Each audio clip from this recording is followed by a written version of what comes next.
The word underrated is defined as not rated or valued highly enough. It's a word that gets thrown around a lot in regards to media of all forms, sometimes to an undeserved degree. I've read a lot of manga that people would call underrated. Sometimes you end up finding a diamond in the rough, and sometimes, well, you see why it's a series that doesn't get much attention. However, today's topic is a case of the former, a series that has flown under people's radars for a variety of reasons, but one that I firmly believe deserves much more. It's a series with wonderfully written characters, an incredibly creative story, and boatloads of potential. This is Medaka Box, my pick for the most underrated manga of all time, and this is what makes it special.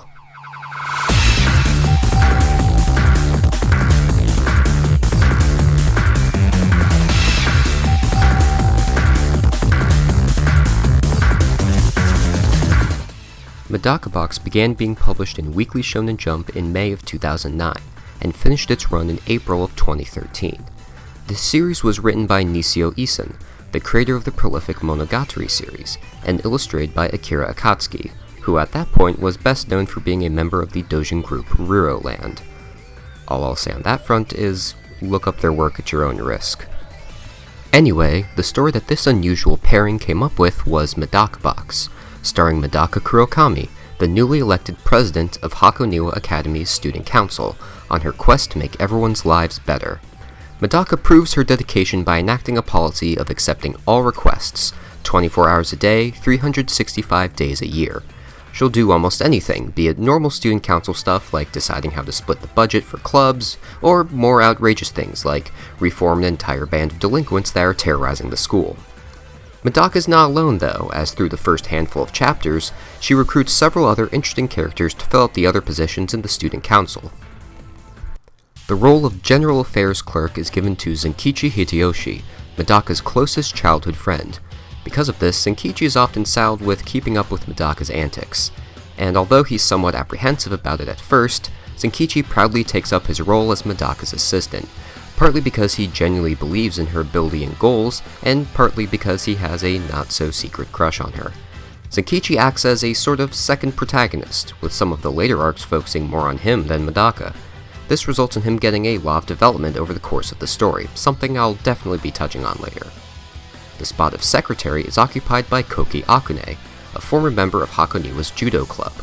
While at first he fills the somewhat cliché role of a rival against Zenkichi for Medaka's affection, Akune's character quickly comes into its own as a reliable member of the council, with his own personal code and values. Akune's past as a former delinquent known as the Destroyer may at first make him seem like nothing more than a dumb musclehead, but it soon becomes apparent that Akune's biggest strength is his quick wit and ability to effortlessly analyze a situation. This guy gets some of the best character moments in the series, and it's always nice to get to see new aspects of his personality. The job of treasurer is taken by Moganaki Kaijima, a former member of the school's swimming club.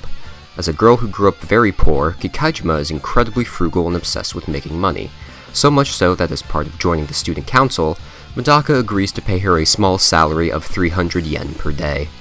Kikaijima's generally shy nature also makes her a fun character for the rest of the cast to bounce off of. She even develops a close friendship with Medaka that's genuinely very sweet and leads to some good emotional moments. While she may not get as much screen time as her comrades later on, Kikaijima is still a treat whenever she shows up. And finally, the role of vice president is, well, we'll get to him later. But needless to say, the supporting cast is all that I could ask for in a manga like this. Each of them have distinct, fun personalities that develop over the course of the story. And that's not even all of them, as numerous other students eventually join the main entourage, with each of them bringing something unique to the table as well. But out of all the characters, the most important, and probably the hardest to talk about, is the main character herself, Medaka Kurokami. Despite having a diverse cadre of characters, Medaka doesn't really need them to do her job. See, Medaka's whole deal is that she's kind of superhuman. Incredibly athletic, wickedly smart, stunningly attractive, she's practically perfect in every area. This perfection is her main motivator to become the student council president in the first place, as Medaka believes that she was given these abilities for the sake of helping others. It wouldn't be too far-fetched to call Medaka a Mary Sue, especially early on. She has no real flaws, and any setbacks she does encounter are overcome fairly easily. And while this is a flaw that many other stories suffer from, Nisio Isin is experienced enough to not let his series fall into the same trap. What happens instead is that Medaka Box becomes this deconstruction of shonen tropes, right down to the examination of what protagonist and antagonist really mean in stories like this. And this all starts with the introduction of Medaka Box's power system. See, while Medaka may be a superhuman freak of nature, there is a reason for her being like that. Specifically, Medaka is an abnormal, a person who possesses a unique supernatural skill. To use a slightly more contemporary example, abnormalities are very similar to quirks from My Hero Academia. Both are mainly biological powers unique to the individual, and cannot be gained through other means, although there are exceptions to this rule in both cases. However, much unlike quirks, abnormalities are exceedingly rare, only manifesting in a small percentage of people, usually kids and teenagers. Because of this, it's only once another abnormal who opposes Medaka's views shows up that the series really takes a turn. Miori Unzen is the chairman of Hakoniwa Academy's Public Morals Committee, and is the first true abnormal that we are introduced to outside of Medaka. As the PMC chairman, Unzen's job in the school is that of an enforcer, upholding the school rules and punishing those who break them, although his methods are a little extreme, to say the least. Our introduction to Unzen is him mangling another student's arm with his bare hands because the student touched him without permission. Yeah, don't let his size fool you, Unzen cuts an intimidating presence. Needless to say, this puts him at direct odds with our main crew, Medaka especially. While Medaka's philosophy is that all humans are naturally good and can become upstanding people with a bit of help, Unzen's stance is that humans are naturally evil, and that when push comes to shove, they all devolve into mindless beasts who only think of themselves. It's this dichotomy that puts Unzen into conflict with Medaka.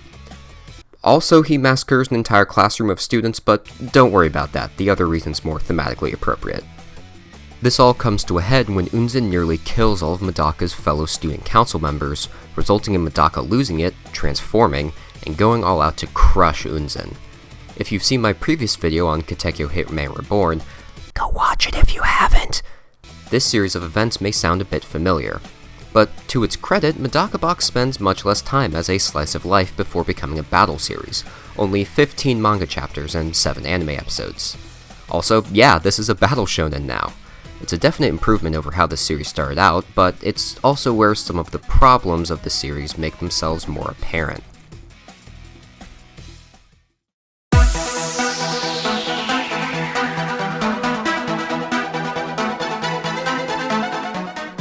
It may seem weird to talk about Medaka Box's flaws right now, but I'm doing it like this because this part of the series is where most of them lie. So, after Unzen is inevitably defeated by Medaka, he reveals that he is but one of a group of abnormal students, Class 13, and since Unzen has been pacified for the time being, Medaka will inevitably be pursued by Class 13 to help them with their ultimate goal, the Flask Plan, a project aiming to artificially create superhuman abnormals using the students of Hakoniwa Academy as guinea pigs. Medaka naturally opposes this plan, so she and the rest of her friends begin training to take on Class 13 and stop the Flask Plan. Now this isn't a bad plot on paper. The problem with it is that it's very standard. Too standard for a series like Medaka Box. It's understandable, as the series was just finding its footing with a more action-oriented style, but if you're even slightly familiar with battle shonen, you can guess practically every single plot point as it comes up. Medaka and co. wander into the bad guy's underground base, taking turns fighting the enemies that appear on each floor. Along the way, Medaka gets kidnapped and brainwashed by the leader of Class 13, this asshole, leading to an eventual confrontation between Zenkichi and an evil Medaka. Medaka, of course, has Zenkichi totally outclassed, but Zenkichi manages to break through her brainwashing with the power of friendship, and Medaka kicks the main villain's butt with a newly acquired super form. It's a formula that works, but it doesn't really do anything to make itself stand out. We do get introduced to a few new cool characters, like the enigmatic Yoka Naze, and Medaka's older brother Maguro, who's a bit obsessive. I swear, the show's good, trust me. But for every significant new character, we get about 2 or 3 that don't really matter all that much in the grand scheme of things. Medaka Box sort of takes the approach of quantity over quality with its characters, where the series introduces a lot of them, but only keeps around the ones that the audience latches onto. Sometimes this is for a joke, like a handful of new characters getting introduced only to have Medaka trounce them on the very next page, but that's only a few fringe cases. And unfortunately, this is a problem that the story suffers from until the end of the series. Seriously, I was skimming the Medaka Box wiki when writing this video, and I barely even recognized some of the characters they have listed. Like, I think I remember you? And you're that one guy? Okay, are they making some of these up?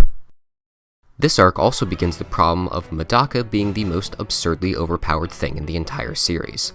We get some neat confrontations with the other characters. Kikajima's fight is a personal favorite of mine, but every time Medaka steps up to the plate, it just reinforces how absolutely busted she is. As the arc continues, the power system gets more fleshed out, and the true nature of Medaka's abnormality is revealed. Medaka's abnormality is called the End, an ability that lets her copy and completely master the abnormalities of others. In this arc alone, she obtains accelerated healing, electricity manipulation, and the power to read minds, among others. And yeah, this also means that her incredible physical and mental abilities weren't just because of some special power. Medaka's just built different, I guess. But this leads to a bit of a problem. Due to how the End works, even as the strength of the opposition increases, Medaka will always inevitably be able to stay ahead of them. This would also result in Medaka getting further and further ahead of her allies, eventually power creeping them into irrelevancy. If Medaka Box was going to stay afloat, something would have to change. And boy, did it ever. The next arc introduces us to a new set of antagonists, the Minuses, a new group of students with superpowers aiming to take out Medaka. As opposed to the abnormalities present in the series thus far, each Minus has an ability called, well, a Minus. While the plus abnormalities were often beneficial powers that directly enhance the users in some way, each Minus is an external ability, powers that exist only to hurt others. These abilities are often uncontrollable as well, with most of them being on automatically. They're superpowers that nobody would want, but ones that the Minuses are stuck with. For instance, Mukai and Mukai's ability, Rafflesia, causes anything she touches with her hands to rot away, leaving her unable to have any sort of human contact. Shibuki Shibushi's ability, Scar Dead, lets her reopen a person's old wounds, a power made even more horrifying when she reveals that it extends to mental wounds as well. Because these abilities resulted in the Minuses inadvertently hurting anyone they came in contact with, they all naturally developed an attitude of chaotic nihilism, not caring much for their own well-being as long as they can make other people suffer. It's a mindset that makes them truly frightening as adversaries, but none are nearly as terrifying as the group's leader, Misogi Kumagawa.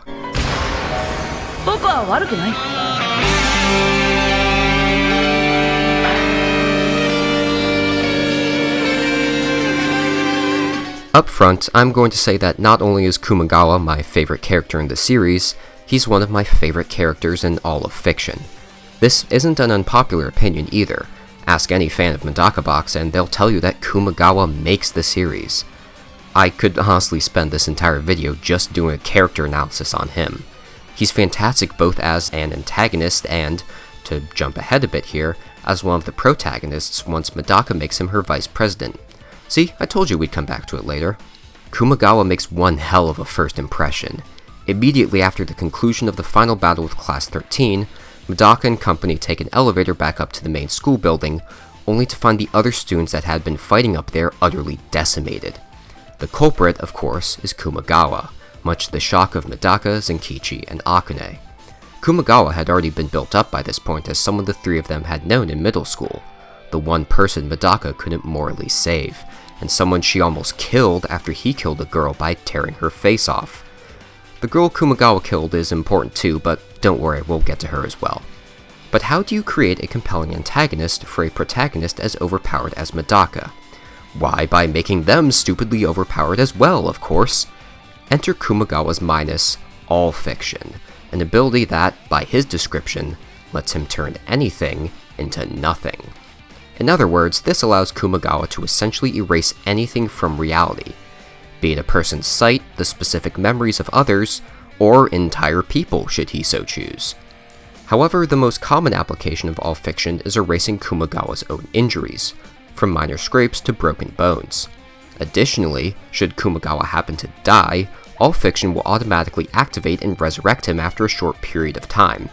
He's been impaled, poisoned, drowned, shot, had his limbs ripped off, his throat torn out, his head crushed, and been stabbed multiple times, and came back from all of it. So why can't Medaka just copy this power and win? Well, as I've previously stated, minuses are powers that are inherently negative, and as strong as Kumagawa's minus is, it's only like that due to Kumagawa's most terrifying trait. What makes Kumagawa an imposing threat isn't his game-breaking power, but rather his mindset. In his mind, Kumagawa is a loser, the lowest of the low, someone who, no matter how hard he tries, will always come up short. Even in the fights that he technically wins, Kumagawa always manages to find some way that he failed and declares the battle his loss. And yet, he never seems too broken up about it. It's this bizarre, gleeful nihilism that complements his mental abilities. What he lacks in self-confidence, Kumagawa makes up for in being a master manipulator. He really enjoys screwing with people, pun not intended. All of his fights have him using lies, cheats, or just trash talk to play his opponent like a puppet. His plan to defeat Medaka isn't even to challenge her directly. His initial aim was to manipulate the school's rules in order to usurp her position of student council president, giving him the authority to call all of the abnormals together so he could wipe them out all at once. He's essentially Nagito Komaeda given reality-warping superpowers, and if you're unfortunate enough to get that reference, then you're probably starting to understand why I like Kumagawa so much. He's got all these other fun quirks about him too. He uses giant screws as weapons, he has a rotating list of bizarre fetishes, and all of his lines are put in Japanese quotation marks because he thinks it makes him sound cool. Kumagawa is easily the best character in Medaka Box. He's a smug, overpowered son of a bitch, but always has a devil-may-care attitude and a smile on his face, which makes it all the more scary when he gets serious. The Kumagawa incident arc is probably the best arc that Medaka Box has. Due to the nature of the powers that the antagonists have, this is where the battles get a lot more cerebral, with characters having to think outside the box for counters to their opponents. My favorite of these is Naze's fight with Shibuki, where Naze uses her abnormality, remodeling, to give herself an artificial minus in the middle of the fight in order to win. But of course, the final fight between Medaka and Kumagawa is the highlight here. We've seen Kumagawa's facade slowly begin to crack over the course of the arc, with random outbursts of genuine emotion here or there. But not until his back's against the proverbial wall that we finally see Kumagawa for who he really is. Someone who's tired of being a loser, someone who just wants to win for once in his life. I want to beat them. Even though I'm not cool, or strong, or just, or beautiful, or cute, or pretty, I want to beat the cool, strong, just, beautiful, cute, and pretty people. Even though I wasn't blessed with talent, even though I'm stupid and have a terrible personality, even though I have bad grades, am always misguided, and am a useless good-for-nothing, I want to beat the talented, smart, likable, overachieving people. When I don't have friends, I want to beat the people that do. When I can't work hard, I want to beat the people that can. When I can't win, I want to beat the people that will. When I can't be happy, I want to beat the people that are. Even if I'm hated, even if I'm depressed, even if I'm useless, I want to prove that I'm better than the main characters. It's this refreshingly human side to Misogi Kumagawa that ties the perfect ribbon on an already sublime character. When he decides to stop putting on an act and just let all his feelings out to air, it's both unsettling and, well, refreshing. And when Medaka finally delivers the coup de grace and beats him in a one-on-one bout, it's satisfying, but a little bittersweet at the same time. At the very least, Medaka winds up bringing on Kumagawa as her vice president, adding a fantastic new addition to the main cast, and leading perfectly into the series' next arc.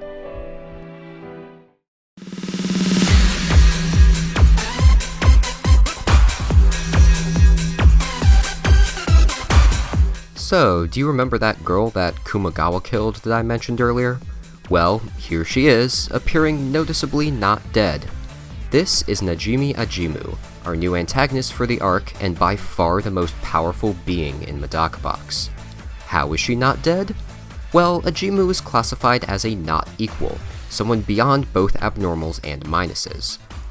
Her unique status is due to her possessing over 12 quadrillion unique skills between various pluses and minuses, essentially making her an immortal, invincible, omnipotent god. In fact, she was the original founder of Hakoniwa Academy, as well as the creator of the Flask Plan. Kumagawa killing Ajimu just managed to put her out of commission for a few years, as well as seal away a portion of her true strength. But now that she's back, Ajimu aims to restart the Flask Plan anew. Just one problem. She can't beat Medaka. It's not that Medaka is too strong or has a counter to beat Ajimu's powers. No, Ajimu realizes she can't win because Medaka is the protagonist, and one way or another, the protagonist in a shonen manga will find a way to win. This is where Medaka Box really becomes the meta deconstruction of the genre that I mentioned earlier. While Kumigawa may have referred to Medaka as the, quote, main character due to his childish love for Shonen Jump, Ajimu does it because she recognizes that she is in a shonen manga. Originally, she had just planned to wait for Medaka to graduate in order to enact her plan. But now that Medaka and co are wise to her actions, that isn't really an option. So Ajimu's new plan is to literally manipulate the plot itself, creating a situation where Medaka is the antagonist and someone else is the protagonist, so that Medaka will inevitably lose. And the character she aims to have take over as the protagonist is none other than Zenkichi Hideyoshi. For most of the story up until now, Zenkichi has been the de facto deuteragonist, but now, as per Ajimu's wishes, he fully takes up the mantle of secondary protagonist. The entire point of this arc is to delve into what it really means to be the main character. While Medaka is the kind of protagonist who is overpowered in almost every aspect and overcomes any hurdle with gusto, Zenkichi is the kind of protagonist who's a nobody, a normal person in a world full of superhumans. But it's that weakness that allows Zenkichi to realize the truth about what Medaka has become. She's become too strong, an inhuman monster who doesn't need to care what happens to her because she'll bounce right back anyway. That's why Medaka adopted the philosophy that she was born to help others, because it's the only way she could cope with having so much godlike power. And it's because of this realization that Zenkichi agrees to defeat Medaka, not to destroy her, but to free her from the curse that is herself. The only problem is, how is he going to do that? Even Ajimu agreed that in any normal confrontation, Zenkichi would still be likely to lose. Because of this, she offered to grant Zenkichi a skill of his own, something to help him even the playing field a bit. Anything he could imagine, she could imbue him with. And Zenkichi's answer was the most surprising one of all. He didn't wish for some absurd superpower, or even take the humble path of rejecting the offer outright. No, the power that Zenkichi requested was Devil Style, an ability that removes all coincidence. Remember, if Medaka is the archetypical power fantasy character, then Zenkichi is the archetypical self-insert, a mostly average but pretty cool and likable guy. And he's happy that way. Zenkichi never wanted some absurd godlike power of his own, he just wanted enough strength to let him help Medaka. Hence, Devil Style. By removing all coincidence, Devil Style prevents any random acts of God or plot convenience from interfering. Any sort of lucky protagonist power-up or sudden backstory reveal just won't happen. Zenkichi aims to defeat Medaka as himself, fair and square. It's a really cool subversion that stays true to the roots of his character. I love the Kurokami Medaka's successor arc. Even though the Kumagawa incident arc is probably better on a technical level, this one just scratches an itch that I didn't even know I had. It turns the shonen formula on its head, really dissecting the roles of the players in a story like this. It shows all of these interesting powers that don't affect the characters or world, but rather the narrative itself. It introduces a bunch of great new characters, many of which I haven't even gotten a chance to talk about in this video. If you're a fan of the genre, I'd recommend Medaka Box for this arc alone. It can be a bit hard to grasp some of the concepts at times, but it's some of the most fun I've ever had while reading through a manga. And unfortunately, this is the point where the manga starts to go downhill.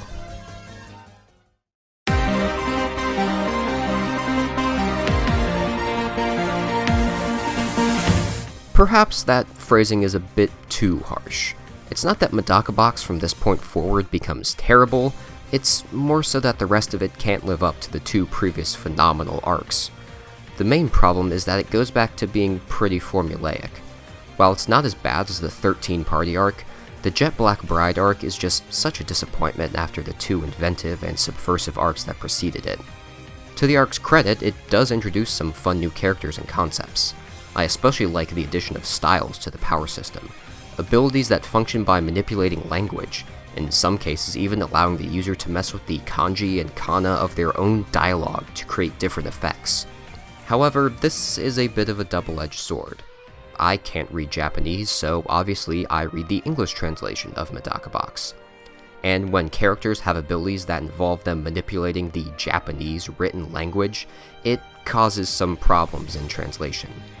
Medaka Box was already a series that loved using puns and plays on words, but when you get to the fights with the various style users, pages just become plastered with translator notes for the purpose of simply explaining what's happening.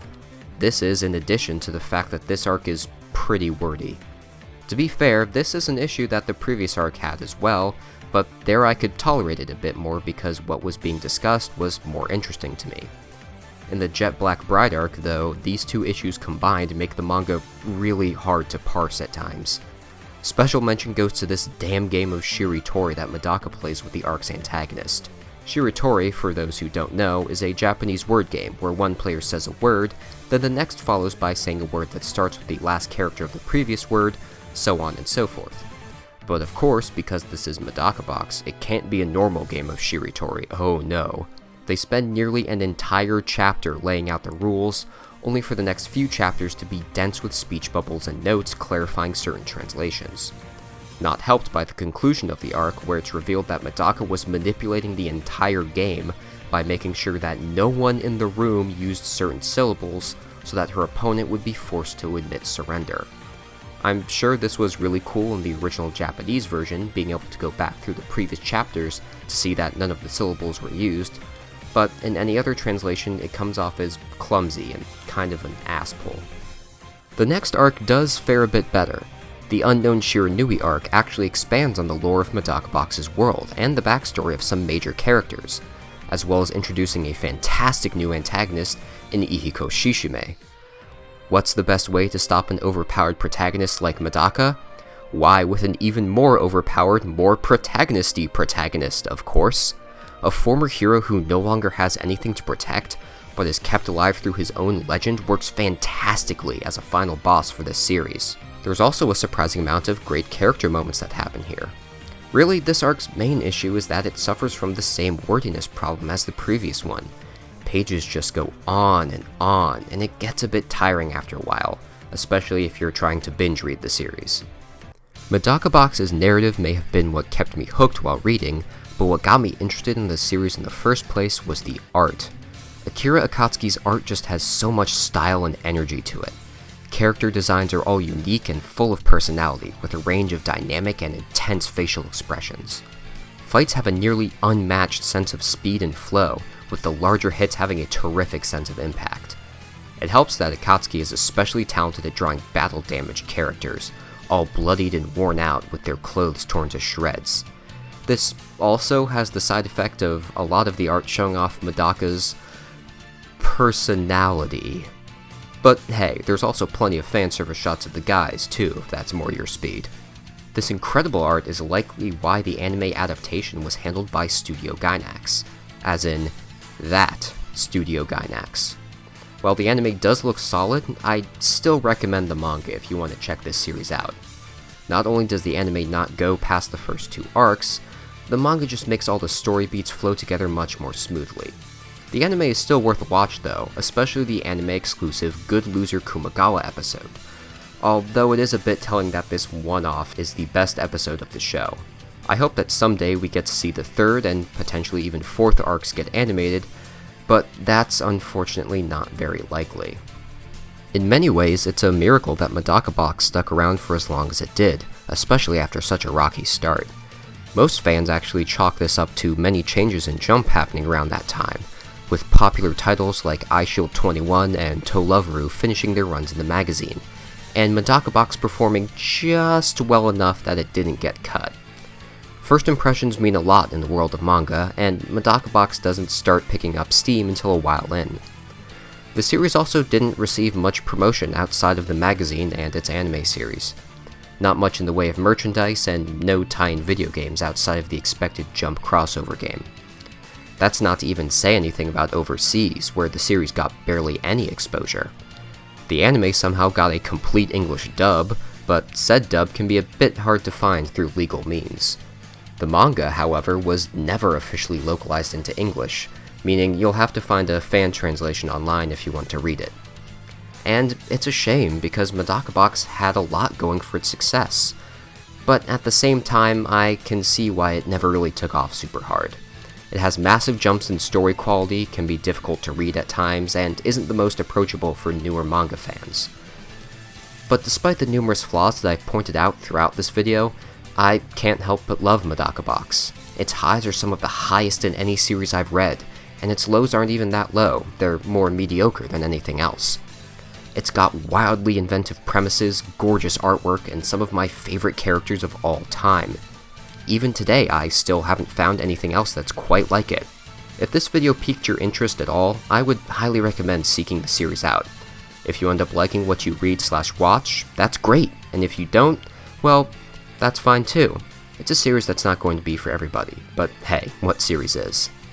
Just remember though, no matter what you take away from Medaka Box, it's not my fault. Hey, thanks for watching. If you enjoyed what you saw, feel free to leave a like and subscribe to the channel. If you've got your own thoughts or opinions that you want to share, leave a comment down below. And if you're in the mood for something else, here are some of my other videos that you can check out. Thanks again, and I'll see you all next time.